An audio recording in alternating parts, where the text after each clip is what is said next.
It's good to see you all. It's good to be together. We're continuing this morning in the Gospel of Mark. Just a little context before we read our text for the morning. We're picking up in Mark chapter 9, beginning in verse 14.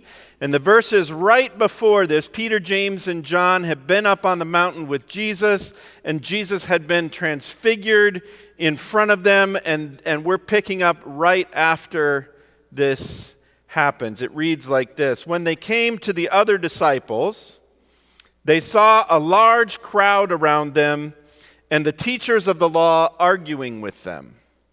As soon as all the people saw Jesus, they were overwhelmed with wonder and ran to greet him. "What are you arguing about?" he asked. A man in the crowd answered, "Teacher, I brought you my son who is possessed by a spirit that has robbed him of speech. Whenever it seizes him, it throws him to the ground. He foams at the mouth, gnashes his teeth, and becomes rigid. I asked your disciples to drive out the spirit, but they could not." "You unbelieving generation," Jesus replied, "how long shall I stay with you? How long shall I put up with you? Bring the boy to me." So they brought him. When the spirit saw Jesus, it immediately threw the boy into a convulsion. He fell to the ground and rolled around, foaming at the mouth. Jesus asked the boy's father, "How long has he been like this?" "From childhood," he answered. "It has often thrown him into fire or water to kill him. But if you can do anything, take pity on us and help us." "If you can," said Jesus, "everything is possible for the one who believes." Immediately the boy's father exclaimed, "I do believe. Help me overcome my unbelief." When Jesus saw that a crowd was running to the scene, he rebuked the impure spirit. "You deaf and mute spirit," he said, "I command you, come out of him and never enter him again." The spirit shrieked, convulsed him violently, and came out. The boy looked so much like a corpse that many said, "He's dead." But Jesus took him by the hand and lifted him to his feet, and he stood up. After Jesus had gone indoors, his disciples asked him privately, "Why couldn't we drive it out?" Jesus replied, "This kind can come out only by prayer." Please join me in prayer. Bless us this day, O Lord, with vision. May this place be a sacred place, a telling space, where heaven and earth meet. Amen. I've been thinking this week about magnetic people. People who just attract others. And the reason I started thinking about this, actually there are two. One is this text. We'll come back to that in a second. The other is that we went and saw a movie recently about the Jesus People movement back in the early 70s. And one of the things that captures me about that revival that happened back in the late 60s, early 70s was how magnetically attracted to Jesus people were. We've talked about this before, but I'm captivated by this, by the image that the Gospels give us, and by the conversations that I have with people outside the church who are completely, at a minimum, intrigued by Jesus, but are drawn by Jesus. In fact, we saw it in this text, didn't we? In verse 15, at the beginning of this story, Jesus comes down from the mountain with the three disciples, and they come to the other disciples, and there is arguing going on, which, you get a bunch of religious people in a group, and what happens, right? That wasn't in my notes. That's just a freebie. But what captivated me was verse 15. As soon as all the people saw Jesus, they were overwhelmed overwhelmed with wonder, and they ran to greet him. I'm captivated by this image. And as a pastor and as a follower of Jesus, it has always been the thing that both drives me and drives me crazy, is that how come those of us who seek to follow Jesus don't seem to have the same effect on people as Jesus did? Why is it that when we hear these descriptions that people were overwhelmed with wonder and ran to greet Jesus, it always is troubling to me that generally when we ask people, even Christian people, to describe their church family, they don't use words like overwhelmed with wonder. They don't use words like we run there every week. Right?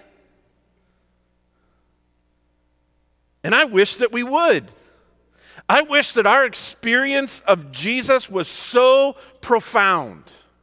I wish that the imprint of Jesus was so deep on our lives that when people looked at us, they were overwhelmed with wonder. Not because we're so holy or righteous or we are so moral or whatever, but we're so much like Jesus that people can't help but be overwhelmed with wonder. And I know that's not true about me. What is it? How is it that the presence of Jesus, the Spirit is so strong in Jesus that people, when they just see him, he just walks into the vicinity and people are overwhelmed with wonder and they run to him? I don't have the answer for that, other than to say that maybe we need to spend more time with Jesus. Now, moving on with the story, we have this image. So Jesus has come down, he's just been transfigured, and his disciples have tried to deliver this boy who's possessed by a spirit that gives him convulsions and robs him of speech. But his disciples can't do it. The man says that he asked your disciples to drive out the spirit, but they could not. And literally, the text, if we were to do a more literal translation of the phrase there, it's that the disciples were not strong enough to do it. But there's also some other things going on, because Jesus then goes on to say, "You unbelieving generation." Now, whenever he uses this phrase, he's talking not just to his disciples, he's talking to the group, right? So please notice that, and we'll come back to this later, that Jesus does not condemn the disciples for a lack of faith. And commentators suggest that this is similar to what happened when Jesus went home to Nazareth, and he couldn't really do much there because of their unbelief. And I don't want to put too much weight into that whole scenario, because oftentimes we take principles from that actually are not where Jesus was bringing us. But the reality of that unbelief impedes the work of the Spirit. And so the father of this boy comes, when Jesus comes, says, "If you can do anything, if you can do anything."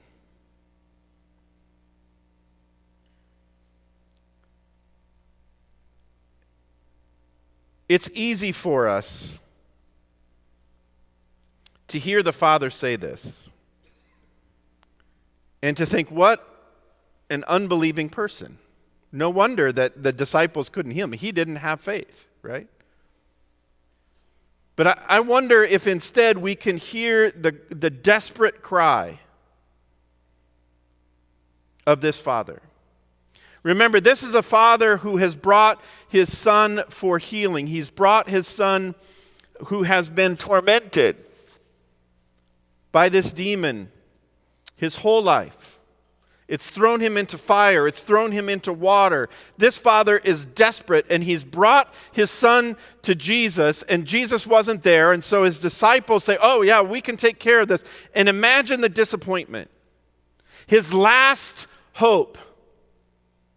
Imagine this. Maybe he hears about Jesus and he thinks, well, maybe he can deliver my son. Now, notice all the details that we don't have in this story. We don't know how far he's come from. We don't know how long of a journey it was. But we do know that this is a desperate parent.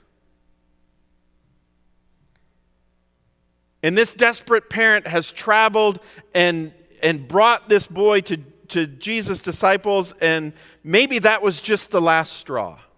Can anybody relate to that? You ever been in a season of life where finally there's a glimmer of hope and you seize it and you follow it and you grab onto it, and then you're disappointed again? Maybe the failure of the disciples to be able to deliver this boy depleted whatever faith this father had left. And he's exhausted, bent, depleted by the journey that they have been on. Which makes the cry of verse 24 even more poignant. Jesus says, if you can, everything is possible for the one who believes. And this father cries out, I do believe, help me overcome my unbelief. The father was asking Jesus for practical help. He's asking for his son to be delivered. He's come showing faith. And I think it's so important to recognize in this story that faith does not have to be pure or perfect. It just has to be present. You see, this father came, he has at least a mustard seed kernel of faith, or he wouldn't be there at all. But maybe he used up half of that mustard seed just to get to Jesus. And then when he gets to Jesus, the disciples step in because Jesus is up on the mountain and they can't deliver. And maybe now it's only a quarter mustard seed of faith. But faith doesn't have to be pure or perfect or even whole. It just has to be present. And Jesus says, bring the boy to me. Now there's so much going on in this story. I love what happens next because it's easily missed. Verse 25 says, when Jesus saw that a crowd was running to the scene. Now this is where Mark's narrative gets a little messy, right? Because they came down, there was a crowd, and they were fighting. And so apparently what's happened is Jesus has taken the boy and they've stepped aside or they've moved aside. They're trying to get some privacy. And Jesus has this exchange with the boy's father, and then he sees that the crowd is coming, and so he heals the boy before the crowd arrives. Now, this is interesting because, brothers and sisters, in modern day America, in modern day American Christianity, we are still obsessed with crowds. I don't mean to alarm anybody, but we seem to think that the bigger the congregation, the deeper the truth that's being preached, or the deeper the Spirit's presence is, or the deeper the faith is. And Jesus is demonstrating the exact opposite here. He sees the crowd coming, and before they can get there, he delivers the boy because he doesn't seem to want to stir them up any further. But he does want that boy delivered. Jesus heals before the crowd arrives. So the size of the congregation does not equal spiritual presence. Also, go back to the very beginning. You faithless generation. Remember that Jesus seems to be pointing out that it's the unbelief of the crowd, at least in part, that impeded the disciples from being able to heal in this instance, just like he could not do certain things in Nazareth, apparently. So then the disciples and Jesus go indoors, and the disciples, as they often do, get to have a more intimate, a deeper conversation with Jesus. And so they ask him, why couldn't we drive it out? And Jesus responds, this kind can come out only by prayer. Now, some interesting things here in this part of the text. I think sometimes we read this story and we interpret what's happening, or what Jesus is saying is that, well, the disciples needed better techniques. Because, brothers and sisters, just like we believe that a bigger congregation means there's more spiritual presence or more truth or whatever it is that we believe about big crowds, we believe it about techniques too.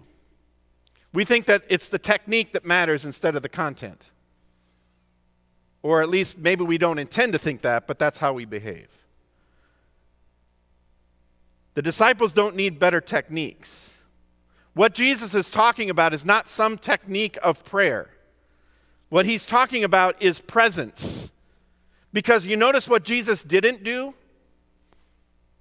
What didn't Jesus do before he healed this boy? Pray. This kind only comes out by prayer, but Jesus doesn't pray right before he casts this demon out. So what he's saying is not that the disciples need better techniques, and he's not suggesting that prayer is some kind of magical incantation that if you say the right words and pray the right prayer before you cast the demon out, that that's going to work. What he's talking about is a deep, present life with God. He's talking about the kind of prayer, the kind of communion that Jesus has. In other words, you know, when Paul talks about praying without ceasing, that's the kind of life that Jesus is talking about. Because notice also what Jesus doesn't do when the disciples say, well, Jesus, why couldn't we cast this demon out? He says, well, this kind only comes out with prayer. But he doesn't say, and because you didn't have any faith. Isn't that interesting? The assumption we make is that the disciples couldn't do it because of their lack of faith. But at least reading between the lines in the Gospel of Mark, we know that the disciples have done this before. This is not new activity for them. And Jesus doesn't tell them in private, well, guys, again, you're doubting. Again, you don't have any faith. That's not what he says. What Jesus seems to be pointing the disciples to is that they simply need to be more present with God. One of my favorite devotional writers, named Ronald Rolheiser, says this. It's a good word for us. He says, God cannot be thought, but God can be met. Through awe and wonder, we experience God, and there, as mystics have always stated, we understand more by not understanding than by understanding. In that posture, we let God be God.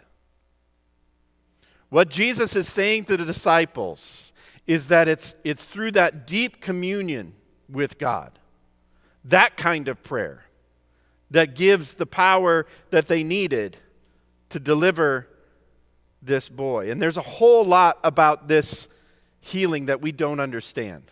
Okay? So one of the other things that I think we would do well to be cautious about is we love to extract principles from this kind of story, and sometimes those principles are good, other times not so much. Right? instead of being drawn into the wonder of God bringing wholeness and healing, right?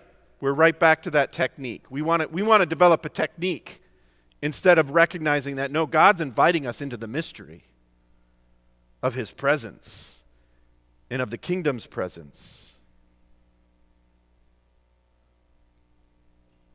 Another thing to notice about this story that I love is that this episode in the Gospel of Mark follows the pattern of cruciformity. Remember, we talked about cruciformity last week. That is the cross-shaped life.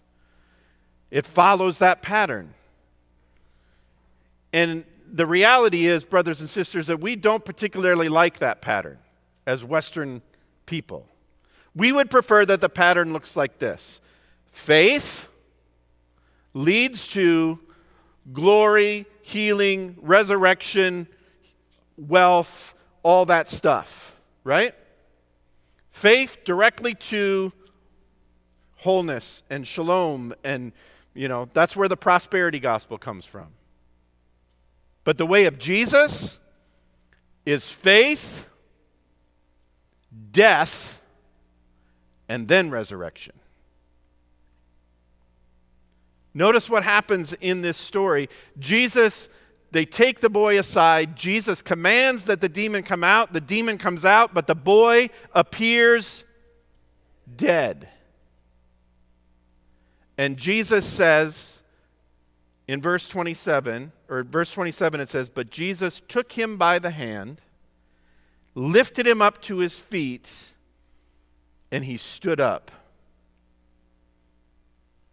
Now there's something that Mark's doing here, because this is the third time. Notice that number. The third time that he's done this in the Gospel of Mark. Just real quickly. In Mark 1, Jesus takes Peter's feverish mother-in-law by the hand. Same word.